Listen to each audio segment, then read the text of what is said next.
Good day, everyone, and welcome to the introductory lesson for psychological testing. Now, let me just say it out loud. There are a lot of ways to measure personality. Okay, you can just make a quick Google search, and it will render uh, things like yung online version ng MBTI or online version ng 16PF. And probably some of you have known this or have been acquainted to this kasi naging viral siya as of late yung DASS na tinake ng napakaraming tao. Anyway, aside from that, marami ka rin makikita katulad nito mga bagay na to. Malalaman mo rin kung sino ka sa Brooklyn Nine-Nine, sinong character ka sa Brooklyn Nine-Nine, or anong parte ka ng burrito, or my personal favorite, anong klaseng pizza ka.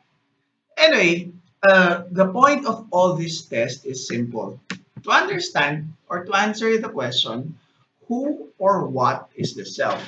Now, in this lesson, we are going to understand kung ano yung uh, difference ng psych testing and psych assessment, ano yung mga tools na ginagamit for psych assessment, at saan ginagamit ang psych assessment. Pero bago yan, let's look at some terms so that hindi tayo magkakanda gulo-gulo.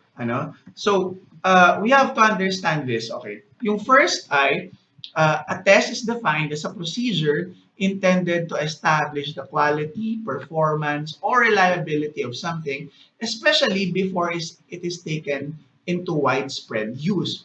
And in the context of psych testing, ganito din yon, right? We have a set of procedure or a number of scientists have created a set of procedure to measure yung quality, yung performance, and reliability of a number of psychological construct. Now, pag sinabi mo naman na item, it's a specific stimulus to which a person responds overtly. This response can be scored or evaluated. Now, each test is comprised of several items. Hindi lang pwedeng isa yung item doon sa test. This could be from 10, pero meron ding mga short versions ng test na tatlo, apat, lima, papunta sa 40 and even 120, 150 items. Now, a psychological test is something that measures uh, how much a specific psychological construct an individual has. Now, ano ibig sabihin nito? Ibig sabihin, we have so much hypothetical construct in psychology. And these are things that we cannot measure directly as compared to, let's say, yung length ng finger mo or yung sound ng voice mo, yung sound quality, yung sound level ng voice mo that can be measured directly. How about yung color ng eyes can be measured directly din, pati skin tone, right? Pero there are so many constructs in psychology that cannot be measured directly. For instance, love cannot be measured directly. Intelligence cannot be measured directly. Pro-social behavior and empathy are things that are difficult to measure directly. So we make use of the psychological tests to make sense of how much a person of how much a construct a person has. Pero ang yun yung mas complex na definition of psychological test would go like this. It's a systematic procedure for obtaining samples of behavior relevant to cognitive, affective, or interpersonal functioning and for scoring and evaluating those samples according to standards.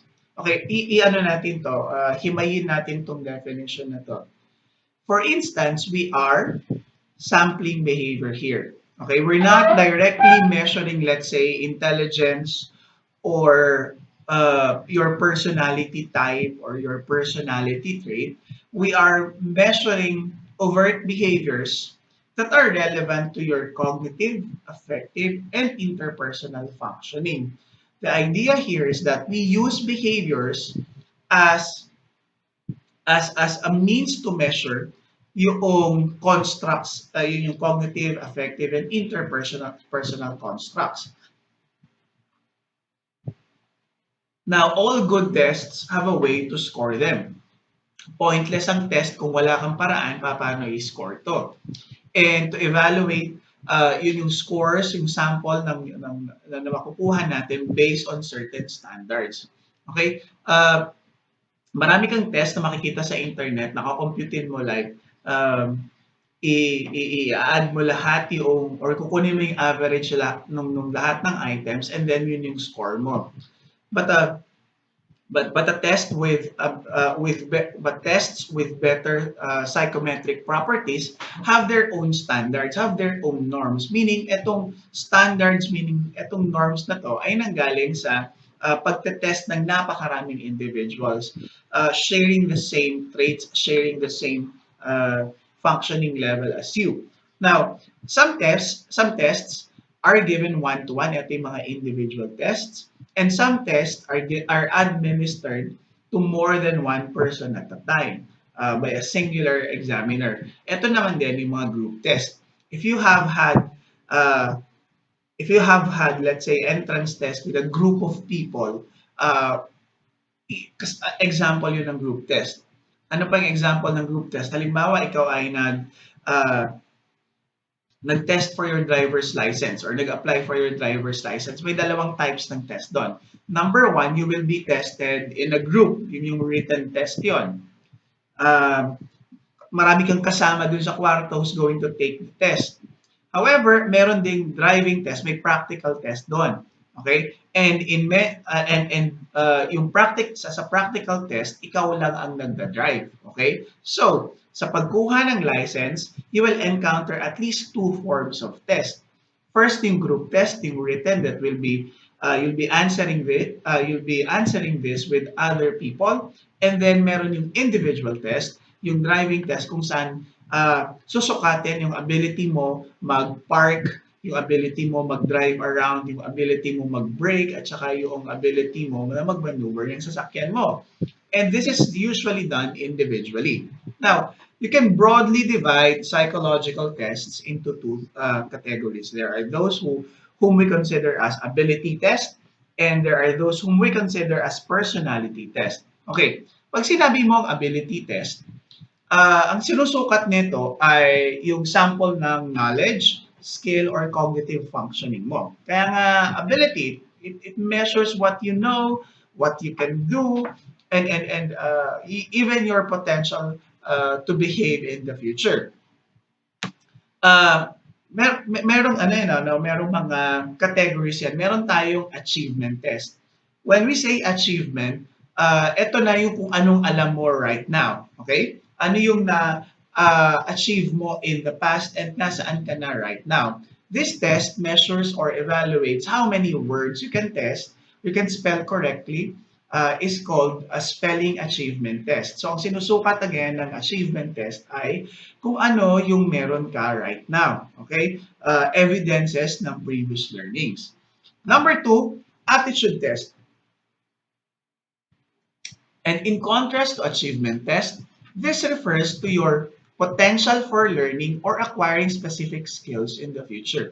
Okay, yung achievement, ang sinusukat niya ay past learning. Yung aptitude, on the other hand, ang sinusukat niya ay your potential to learn or acquire specific skills in the future. Halimbawa, balikan natin yung spelling.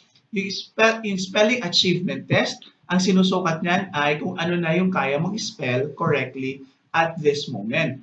Yung spelling aptitude test, ang sinusukat naman niyan ay yung number of words you might be able to spell given a certain amount of training, education, and experience.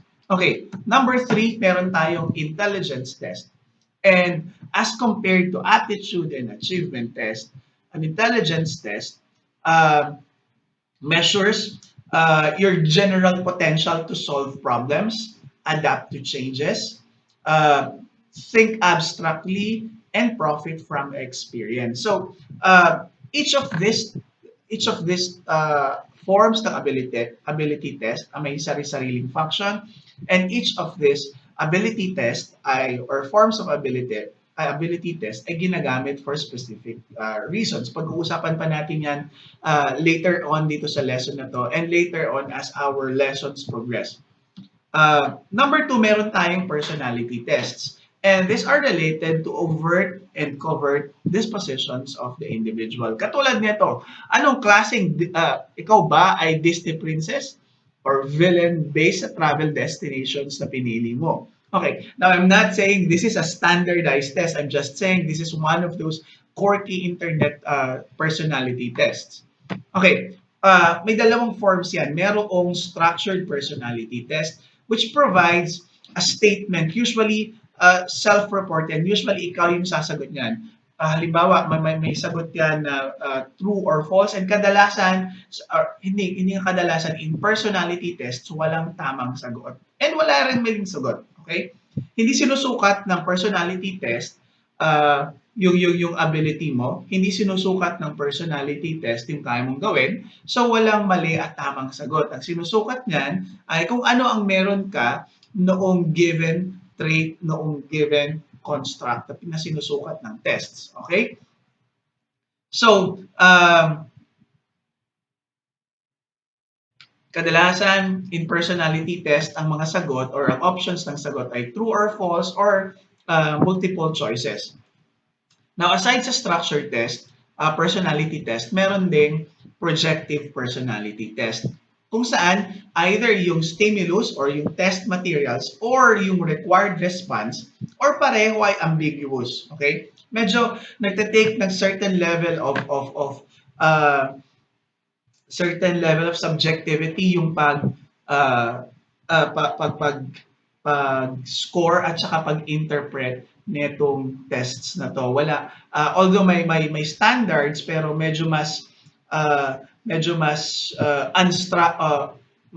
unstructured yung projective tests as compared to structured tests kasi yung norms ay medyo contextual. Okay? Now, ano yung pag-aaralan natin dito sa buong semester natin? Ang pag-aaralan natin ay structured personality tests and ability tests. Bakit? Kasi ayon sa bagong standard sa pagtuturo ng psychological testing, hindi na tinuturo ang projective test sa level na to. Okay, tinuturo or natututunan ang projective tests, ang application nito, at paano to i-score at i-interpret pagdating sa master's level. Okay, bakit? Kasi may certain level of maturity na inaasahan or expected or required sa pag-intindi kung paano i-administer, score at i-interpret ang projective tests. Okay, now, anong difference ng psychological testing and psychological assessment? These two words are commonly are commonly used to refer to each other. Parang parang interchangeable yan sa vocabulary ng general public. Pero in our field, magkaiba ang psychological testing at saka psychological assessment. Let's look at the difference, okay? Let's zoom in dun sa difference nila. For one, magkaiba yung definition nila kagad. For instance, yung psychological test is a process of measuring psychology-related variables by means of device procedure designed to obtain a sample behavior. Okay. On the other hand, a psychological assessment is the gathering and integration of psychology-related data for the purpose of psychological evaluation with a company of tools. Okay, ibig sabihin, sa psychological assessment, maraming tools kang ginagamit. Sa psychological testing, sinusukat mo yung psychology-related variable. Yung psychological test usually includes psychological testing. Okay. Sa objectives naman, ang objective ng psychological testing ay to obtain some gauge, usually numeric in nature. Okay? Score ang pinag-uusapan natin dito. Okay, on the other hand, sa psychological assessment, ang gusto nito ay sumagot sa isang referral question, mag-solve ng problem, or arrive at the decision through the use of tools or evaluation. Okay, sa psychological testing, gusto lang nating magsukat.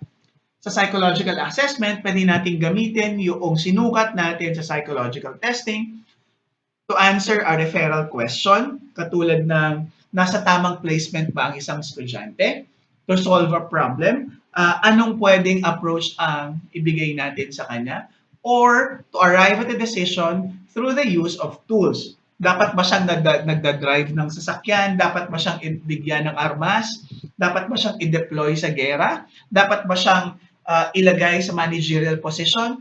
Dapat ba siyang makatanggap ng further counseling? So, ito yung difference at objective. Sa process naman, ang psychological testing ay individualized or pwedeng grouping, conforme dun sa design ng test. Typically, ang psychological assessment ay ginagawa individualized. Ang evaluator sa psychological testing ay hindi masyadong importante dun sa proseso. In fact, pwede siyang palitan. Okay, halimbawa, yung pagka ikaw ay mag-entrance exam sa sa iba-ibang schools, hindi naman lagi yung yung head psychometrist siya na magbibigay ng test sa iyo. Pwede niyang i-assign yan sa kanyang staff, pwede niyang i-assign yan sa iba-ibang tao. On the other hand, yung evaluator sa psychological assessment ay napaka-importante dun sa proseso, sa pagpili ng test at saka sa pag-draw ng conclusion dun sa tests na yon. Also, magkaiba yung skills na required sa psychological testing. For example, kailangan lang ng technician-like skills dito sa psych testing. On the other hand, sa psychological assessment, kailangan ng educated selection at saka skill sa pag-evaluate. Yung outcome ay magkaiba din. Typically, yung outcome ng psychological testing is a test score. And yung outcome naman ng psychological assessment ay problem-solving approach to answer the referral question. Question yan, hindi yan quest. Okay, so while ginagamit interchangeably ang psychological assessment at psychological testing sa general public, sa context ng psychology students and psychology experts, magkaiba sila and they have different purpose, they have different outcomes, and they have different processes. Okay, so tingnan natin kung ano yung tatlong forms ng assessment or ng psychological assessment. For one, merong collaborative psychological assessment kung saan yung assessor at saka yung assessee ay nagtutulungan from the initial contact through the final feedback. Meron din naman tayong therapeutic psychological assessment kung saan ang idea noong ang aim ng assessment is to allow for self-discovery, new understandings, and growth noong client. Okay, through tests, sometimes we are made cognizant kung ano yung level ng empathy natin, kung ano yung level ng resiliency natin, kung anong pillar ng well-being tayo nagkukulang. So, it can lead to self-discovery. Dito pala ako kailangan, ito pala yung dapat kong gugulan ng pansin. Ako pala ay mas introverted kaysa extroverted. Ako pala ay mas open kaysa mas secluded or whatever. So, taking tests can sometimes lead us to self-discovery, knowing ourselves better. And hindi ba, yun yung sagot ng napakaraming psych students kung dun sa tanong, bakit ka nag-psych? The answer is, napakaraming nagsasabi na gusto kong maintindihan ang sarili ko better. Number 3, sometimes ginagamit ang psychological testing sa ganitong paraan. Merong evaluation, and then merong intervention, and then merong evaluation ulit. So, bakit natin ginagawa ito? This provides a means for us to know how much the assessee or the client has benefited from some form of intervention during the course of evaluation. Halimbawa, ikaw ay nag-design ng isang intervention that is aimed at improving yung self-esteem ng isang tao. So, paano mo malalaman na na effective yung iyong intervention? Siyempre, susukatin mo muna yung baseline self-esteem level ng iyong mga clients. And then, ibibigay mo yung intervention. And at the end of the intervention, itatest mo sila ulit. Pre-test and post-test, pagko-comparing mo. Tumaas ba, bumaba ba, or hindi nagbago yung self-esteem level ng iyong clients. Pag tumaas, syempre you can assume na baka may certain level of effectivity or efficacy itong ginawa mong intervention. Pag hindi nagbago, or worse, bumaba lalo yung self-esteem nung clients after the intervention, kailangan mo siguro i-redesign, kailangan mong scrap or mag-design ng panibagong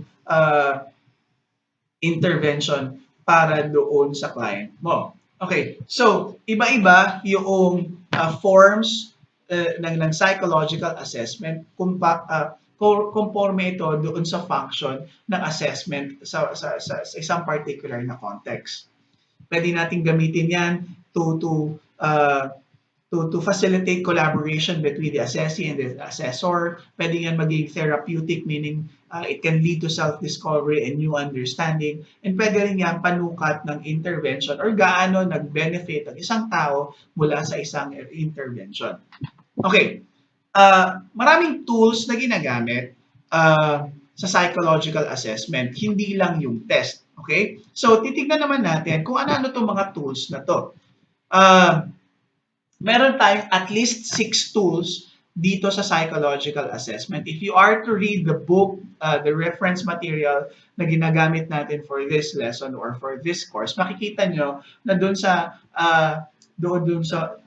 kay Cohen, maraming may iba pang tools na hindi kasama dito. Pero these are the most common tools na ginagamit for psychological assessment. Siyempre, yung test.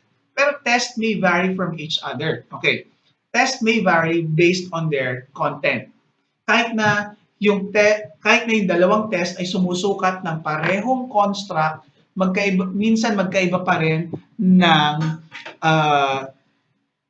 magkaiba pa rin kung paano i-test or kung paano sukatin yung construct na yun. Halimbawa, personality. Let's look at personality. There are tests that measures personality traits katulad ng 16PF, or yung Big Five, yung Ocean. And then there are tests that measure personality type. Kadalasan, probably you have heard of the MBTI, yung INJT, yung mga ganun. Yun yung MBTI. Ang sinusukat ng MBTI ay what type of personality do you have. Ang sinusukat naman ng 16PF at ng Big Five or Neo-PIR ay gaano ang meron ka ng specific na personality traits. Now, kahit na pareho ang sinusukat ng Neo-PIR at saka ng 16PF, magkakaiba pa rin kung paano to i-score, magkaiba pa rin kung paano nito i-approach yung construct na yon. Okay, let's say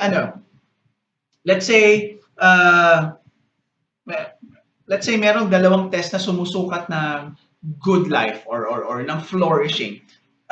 Ng well-being, meron pa rin pagkakaiba yun kung paano sukatin yung construct na yon. Pwedeng ang approach ay sukatin yung pillars of well-being. Pwedeng ang approach ay sukatin kung gaano ka ka-satisfied sa buhay mo. Okay, so sa content, kahit na pareho ang construct na sinusukat, pwedeng mag-iba yung content nila.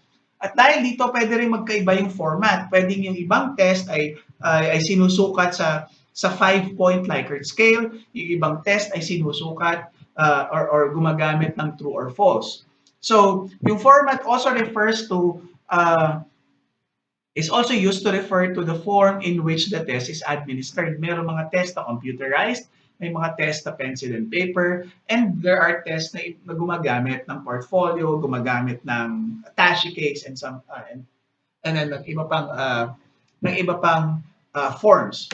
Now, syempre, magkaiba rin sa administration procedures at saka sa scoring and interpretation. Okay, so dahil magkaiba yung content, magkaiba yung format, iba rin ang administration procedures, iba rin ang scoring, at saka iba rin ang interpretation.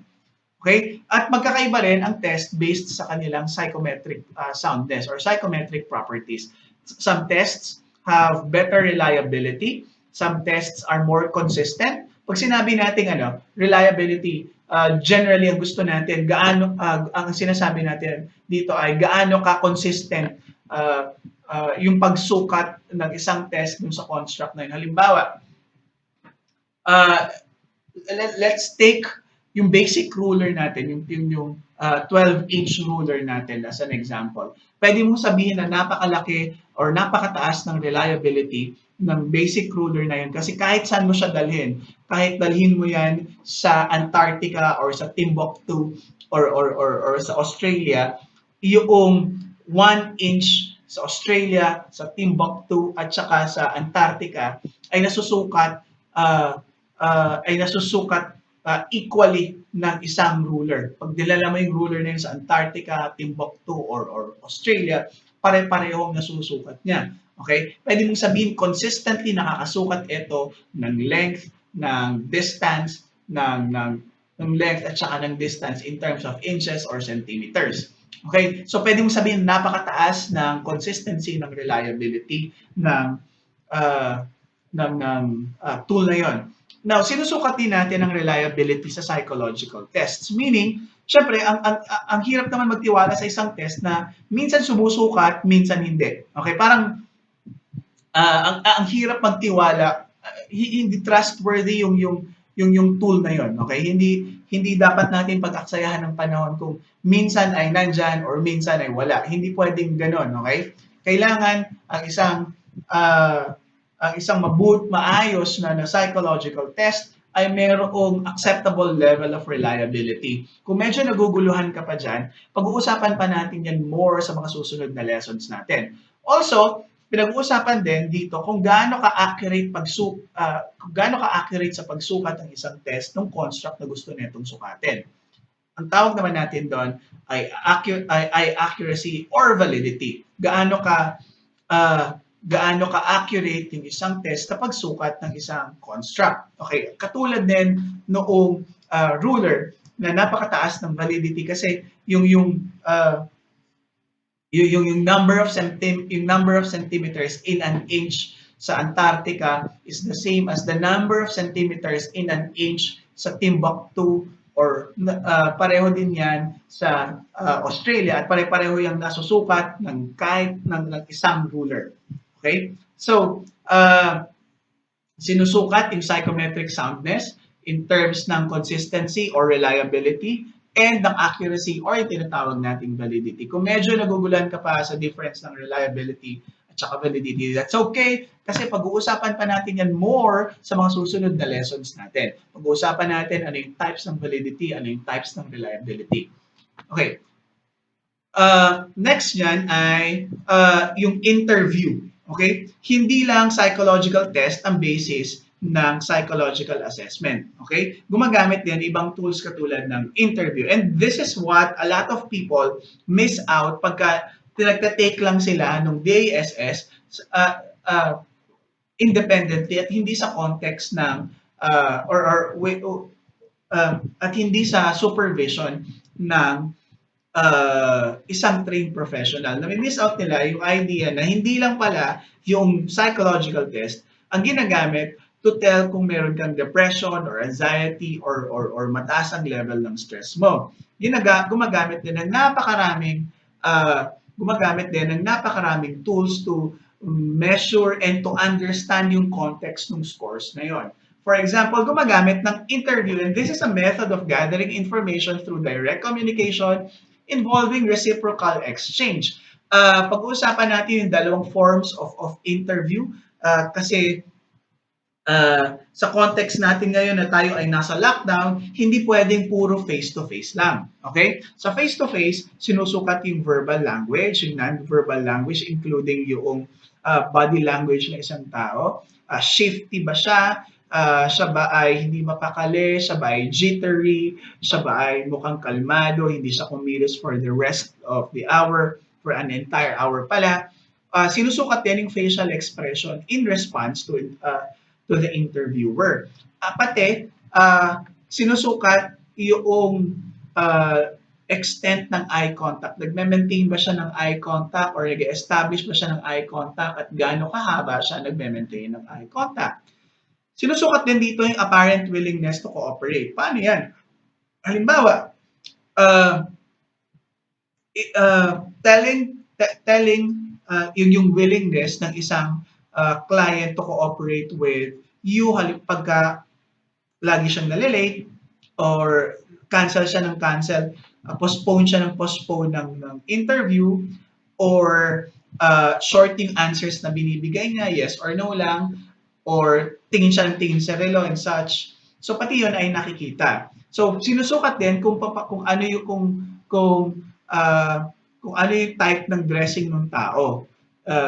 Meaning neat ba siya or sloppy ba siya or inappropriately dressed in individual for the interview. Okay? Mukha ba siyang naligo? Mukha ba siyang naghilamos man lang, nag-toothbrush man lang? Or pumunta siya sa isang interview na naka-costume? Okay? Or appropriate ba yung suot niya?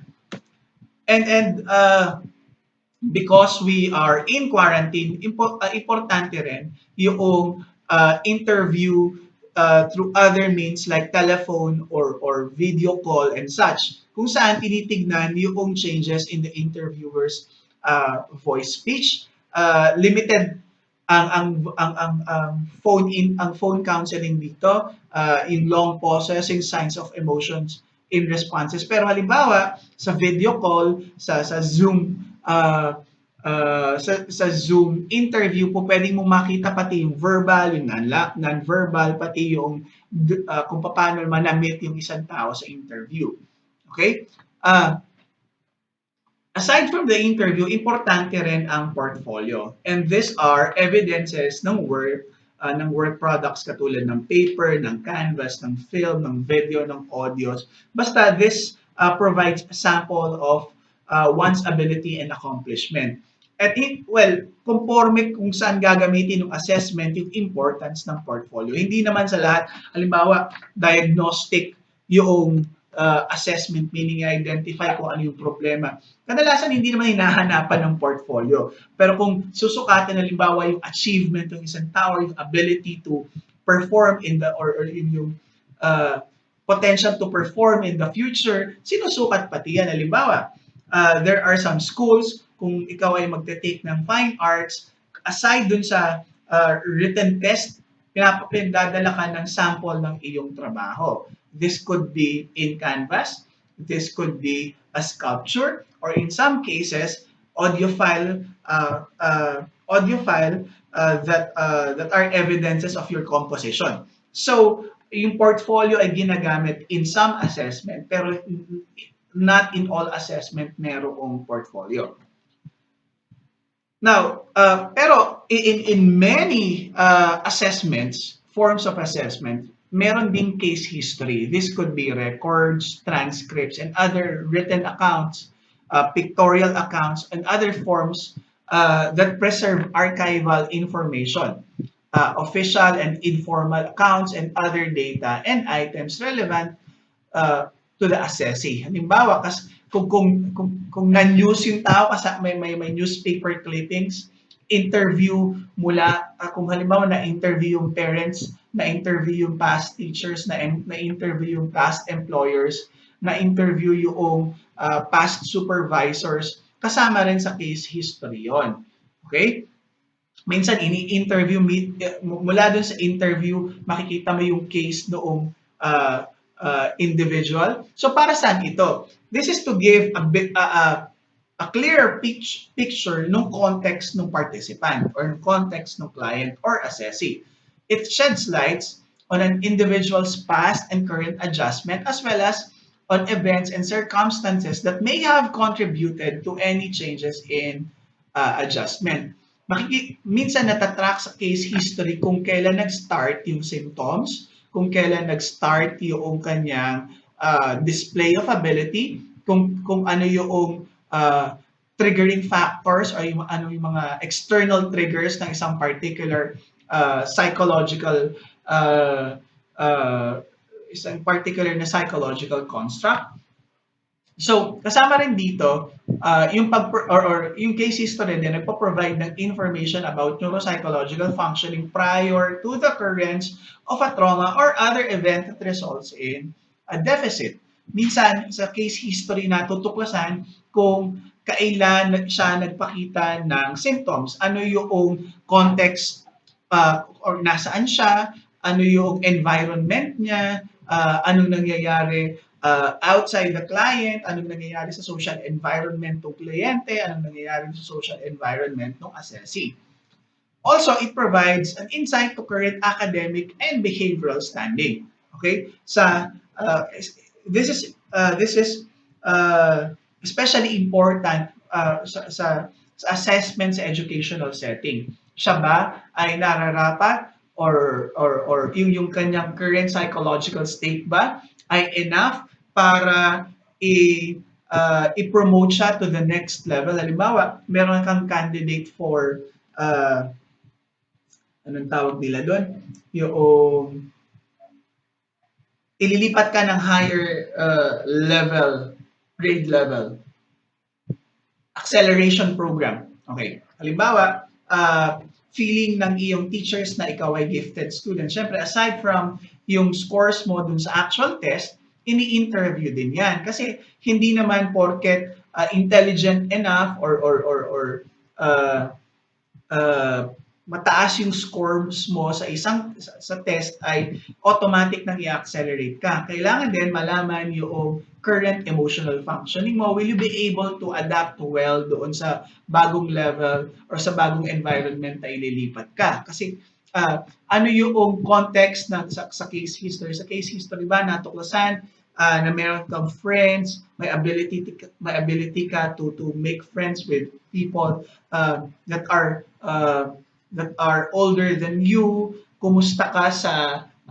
mga nakaraang challenging situations where you able to adapt well sa mga changes na nangyari sa'yo. Kasama yon sa case history. Anyway, it's also useful in making judgment for future class placements. Moreover, importante rin yung behavioral observations. Okay? Kung saan we monitor the actions of others or ourselves by visual or electronic means while recording quantitative or qualitative information regarding those actions. Now, this is often used as diagnostic aid in various settings. Halimbawa, sa inpatient facilities, behavioral research laboratories, or sa classroom. Importante din yan, or rather gumagamit tayo ng tinatawag natin dito na naturalistic observation. I am quite sure that you have had previous experiences with naturalistic observations in your field methods in psychology and other subjects in psychology. Also, it may be used as a tool to help identify people who demonstrate the abilities required to perform in a particular particular job. Lastly, minsan gumagamit ng role-play test. These are tools of assessment wherein assessees are directed to act as if they were in a particular situation. Assessees are then evaluated with regards to their expressed thought, behaviors, and abilities. For example, ako ay nagtrabaho bilang behavior coach para sa adolescents and adults with autism and other special needs. And then kasama sa ginagawa namin ay pinagro-roleplay namin sila. Halimbawa, pinagro-roleplay ng basic ng daily living skills bago sila isalang sa real world. Halimbawa, minsan magro-roleplay kami sa barbershop or sa cafe. Minsan, ako yung barista, paano umorder, at yung client ay yung customer. I-gauge namin kung kaya na niya mag-order para sa sarili niya, ano nang kaya na niyang mag-behave or alam niya kung paano behave after ordering his drink, anong gagawin niya sa cafe, saan siya tatayo, saan niya i-enjoy yung drink niya, paano siya magbe-behave sa loob ng barbershop, or minsan sa loob ng library. So pati yun ay sinusukat din. This is to help the individual identify appropriate behaviors as compared to inappropriate behaviors that they may display in different settings. And speaking of setting, it's also important to understand that psychological assessment is used in different settings. Halimbawa, sa school, ginagamit yan for diagnosis. Halimbawa, to identify yung problem ng estudyante. Pwede rin niyang gamitin to understand ano na yung na-achieve ng estudyante. Minsan there are instances where teachers would give pre-test and post-test just to measure or in order to measure kung gaano siya nag-benefit yung isang estudyante sa isang given na approach, sa isang given na intervention. Mas nag-benefit ba yung students halimbawa sa online, sa modular or sa blended learning as compared dun sa face-to-face sa traditional learning. Moreover, ginagamit din ang assessment sa clinical setting where there are tools to help screen for or diagnose behavioral problems. Minsan yung group testing ginagamit din for screening, identifying those individuals who require further diagnostic evaluation. Halimbawa, may isang group of individuals who were exposed to traumatic incidences. Minsan binibigyan ng diagnostic tool to measure sino pa dito ang kailangan ng further psychological help, sinong kailangan ng debriefing dito. So, pati yun ay sinusukat. And also sa counseling setting, ginagamit din yan. Halimbawa sa schools, sa prisons, minsan sa government or privately owned institutions, sa military, ginagamit din yan. Ginagamit din yan halimbawa sa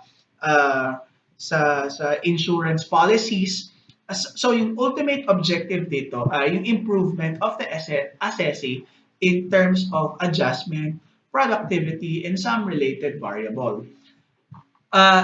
Also ginagamit yan sa geriatric setting kung saan sinusukat yung quality of life ng senior citizen, yung psychological or in psychological assessment yung evaluation ng variables katulad ng stress, loneliness, and sources of stress. So, ginagamit din yan in business and military setting kung appropriate nga ba yung candidate para dun sa ina-applyan niyang posisyon, appropriate ba yung isang officer for promotion, or rather may psychologically fit ba siya at may skills siya at nasa kanya yung traits na hinahanap natin sa isang manager, sa isang captain, sa isang lieutenant, sa isang general. So kasama yon sa sinusukat.